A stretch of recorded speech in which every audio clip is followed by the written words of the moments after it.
जय श्री राधा कृष्ण। अभी तक हमने जो भक्तों की कथाएं देखी, 9 भक्त हो गए थे भक्त द्वादश में। आज है 10वें स्थान पर आते हैं श्री यमराज जी। यमराज जी को भगवान के द्वादश भक्तों की भक्तमाल में श्रेणी में स्थान दिया गया है। श्री यमराज जी भगवान सूर्य की पत्नी संज्ञा से आपका प्रादुर्भाव हुआ है। आपको भगवान श्री हरि ने अपनी विभूति कहा है। यमः संयम तामहम। आप कल्पांत तक संयमनीपुरी में रहकर जीवों के कर्मानुसार शुभाशुभ फल का विधान करते रहते हैं। प्रजा का संयमन करने के कारण आपको यमराज भी कहा जाता है।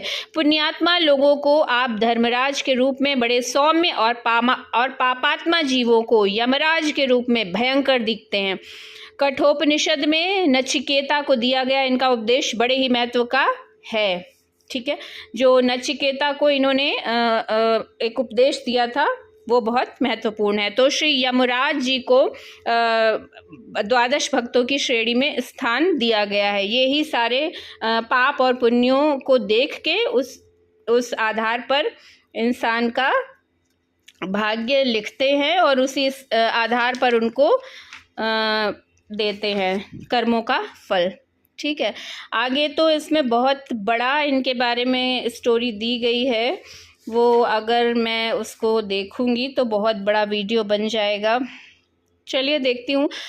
अजामिल की कथा इसमें आती है। श्री प्रियादास जी ने अजामिल की कथा का इन्हीं के संबंध में संक्षेप में वर्णन किया है। ठीक है, तो धर्यो पितु मातु नाम अजामेल सांचो भयो भयो अजमेल भयो अजामेल तिया छूटी शुभ जात की कियो मदपान सो सयान गही दूरी डार्यो गार्यो तनु वाही सो जो कीनो लेके पात की करी परिहास काहू दुष्ट न पठायो साधु आए घर देखी बुद्धि आई गई सात की सेवा करी सावधान संतन रिझाए लियो नारायण नाम धरो गर्भ बाल बात की आई गए काल मोह जाल में लपटी रहो महाविकराल यम दूत सो दिखाइए वो ही सुत नारायण नाम जो कृपा के दियो लियो सो पुकारी सुर आरत सुनाइए सुनत ही पार्षद आए वाही ठौर दौर तोरी डारे पास कहो धर्म समुझाइए हारे ले बिडारे जाई पति पे पुकारे कही सुनो बज मारे मति जावो हरि गाइए।